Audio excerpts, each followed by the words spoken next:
Top Scent'in əvvəlki buraxılışında. Bu ağla sığmazdı. Həqiqətən burada bir qədər şampan içmək istəyirəm. Bu qoxu hardan gəlir? Mənə çox zərif görünür. Əlbəttə bu Julie'nin müəllif olduğu Wild Rose in Paris ətridir. Ətirlərin müştərək yaradıcılıq gələcəyini formalaşdırırıq. Niş ətir müsabiqəsi. 7. Yeni nəsil parfümer. 6. Yaradıcı sınaq. 3. Jivaldan münsif eksperti. Hər bölümün finalçıları üçün 400 ictimai səs. 6 kolleksiya edilə bilən Top Scent.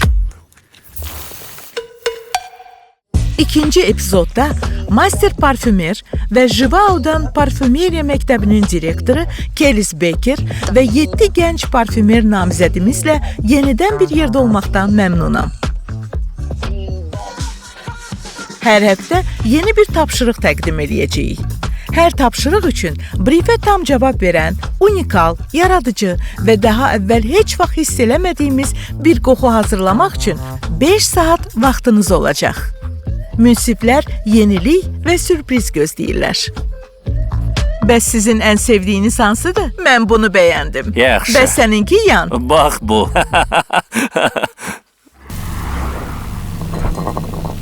İkinci sınağı açıqlamaq üçün tərəfdaşımızı dəvət eləməkdən məmnunluq duyuram. Anna Pavlenka, Oriflame'in qlobal ətir meneceri. Bugün sizə ikinci tapşırığı açıqlamaqdan çox şadam. İkinci sınaq. Neon Oud.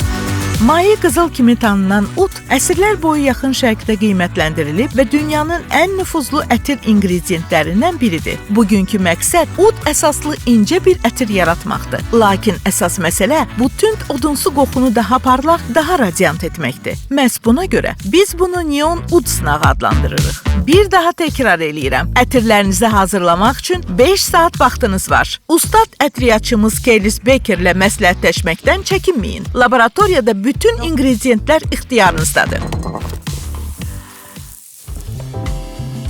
Salam Kelis, salam Julie, necəsən?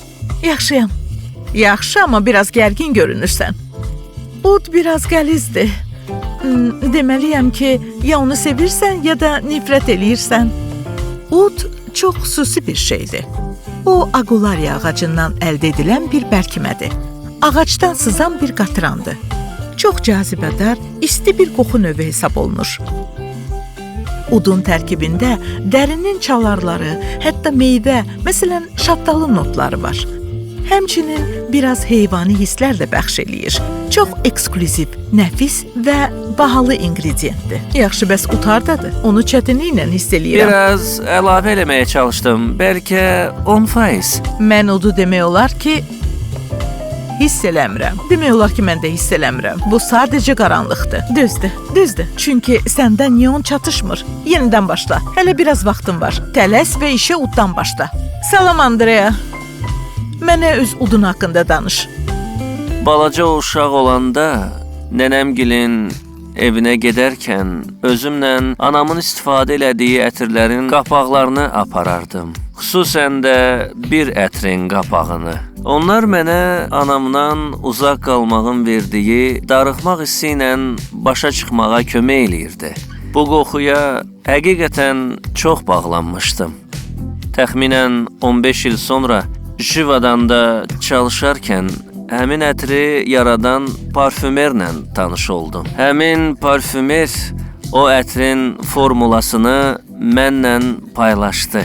Mən də onu yenidən hazırlayıb anama hədiyyə elədim. Bu sınaqda mən odunsu və animalistik notların kontrastı üzərində işləməyə çalışdım. Bundan ötürü Hindistandan, xüsusilə Varanasi adlı şəhərdən ilhamlandım. Orada yanan buxurların və ədviyyatların qoxusu var. Neon konsepti üçünsə çiyələk əsas rol oynayır. Düşünürəm ki, sənin balansında o canlılıq, yəni çiyələk çatışmır. Niyə onu daha təravətli eləmirsən? Onu daha canlı və daha ruhlandırıcı elə. Çünki biz elə hiss eləyirik ki, birbaşa hekayənin sonuna daxil oluruq. Mənə hekayənin başlanğıcı bir giriş lazımdır. Məni buğda doğru nəzakətlə addım-addım aparmalısan. Bu hekayəni inkişaf etdir, bir istiqamət apar. Mən həqiqətən parlaq bir ud, yay udunu yaratmaq istəyirdim. Sanki bir Eau Dolce Vita, bilirsiniz, sanki İtaliyada, Portofino'da qazlı bir içki içirsiniz. Uda o parıltını və qazlılıq effektini vermək üçün portağal yağı, bergamot yağı və bir çox fərqli sitrus yağlarından istifadə elədim. Wow, bu çox cəsurdur. O çox nəzakətlə mənə bunun cəsur olduğunu dedi. Məncə bu biraz dəlilikdir demək forması idi. Amma o ətri iyiləyən kimi dərhal fikrini dəyişdi. Wow, sən məni təəccübləndirdin. Bu qədər parlaq və enerjili bir şey düşünməzdim. Yaxşıdır, niyə də yox? Maraqlı olan da məhz budur. Həm parlaq, həm də dərin notlar var. Amma ətri ağırlaşdırmır. Ona Parisdəki eşli deyirik. Emily in Parisdəki Emily'yə bənzəyir. Emily in Parisdə məni həqiqətən xoşbəxt eləyən odur ki, o fransızca danışa bilmir. Mən də düşünürəm ki, bu tam realdır. O, ABŞ-nin qərb sahilindən olan möhtəşəm tələbədir. İspan dilində danışaraq böyümüşəm və hər kəs deyirdi ki, İspan dilini bilirsənsə, fransız dili çox asandır. Mən də elə bildim ki, ora gedən kimi fransızca danışacağam. Amma bu məndən 4 ilmi aldı. Ən pisi mən idim. Bu heç də asan deyil. Onda qorxmamaq istedadı var. Bəzən çox qəribə yerlərə gedir. Amma bunu həmişə çox zövqlə eləyir. Mən parlaq şəhər işıqlarından ilhamlanmışam. Yaponiya, Çin və ya New Yorkun mərkəzindəki neon işıqları düşünün. Şəhər enerjisi. Mən də bu yaşıl və sarı çalarlara əks etdirən parlaq sitruslar və şirəli meyvələr haqqında düşündüm. Mən Cənubi Afrikada doğulub böyümüşəm. Ailəmlə birlikdə dünyanın böyük şəhərlərini gəzib bu şəhərlərdə böyümüşəm. Düşünürəm ki, bu mənim mədəni müxtəliflik dairəmi genişləndirdi. Fərqli insanlarla ünsiyyətimi artırdı və bugün olduğum insanı formalaşdırdı. Bu çox əladır. Daha əvvəl heç belə bir ətir iyləməmişdim. Düzdür. Çox gözəldir. Doğrudan da sizinlə fəxr eləyirəm. Əgər Kales Baker sizə ətirlərinizin əla olduğunu deyirsə, deməli əladır. Biraz meyvəli, şirin notları olanları sevirəm. Məncə favoritim super uddur. Dəridə çox fərqli hiss olunur. Bəli, İtalyan udu sadəcə sevgidir. Onda bəyənilməyəcək bir şey yoxdur. Mən sweet udu bəyənirəm, amma onun gücü və üst notları biraz azdır. Maraqlıdır ki, mən flow udu düyü effektinə görə sevirdim. Amma indi o mənə biraz dadsız gəlir. Bu cür notlarda həmişə belə bir problem olur. Çox uçucudur. Məndə bu var və bu var. Yaxşı, yenidən fokuslanıram. Sonda fərqli qutunu təqdim eləyəcəm. Yaxşı.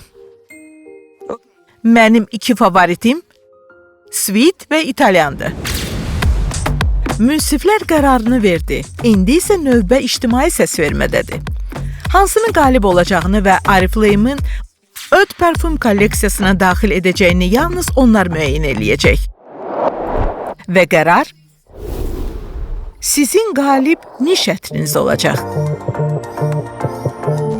İcmamızın səs verməsinə əsasən qalib Sweet Oud oldu. Təbrik edirik Andrea. Qələbə sənindir. Çox sağ olun, Anya. Şərq və qərb üslubunu birləşdirən, dominant amma gözlənilməz oud yanaşması olan imza ətir axtaran hər kəs üçün hesab eləyirik ki, Top Scent Neon Oud bu tələblərə tam cavab verir. Ona görə də özünüz sınayın və görün. Andrea bizim İtalyan romantikimizdir. O hansı növ yaradıcı, müəllif və ya sənətçi olduğunu belə dəqiq bilmir. Çünki hər sahəyə toxunur. O heykəltaraşdır, musiqiçidir. Fransızca aksentlə danışanda kim təsirlənməz ki? Növbəti epizodda tropiklərə səyahət eləyəcəyik. Diqqətli qalın. Onlar klassik eau de cologne-u yenidən yaratmalıdırlar. Sən çox çamaşırxana qoxusuna köklənmisən. Bəlkə biraz nanə notu əlavə eləyək. Sadəcə kiçik bir toxunuş. Bu maraqlıdır.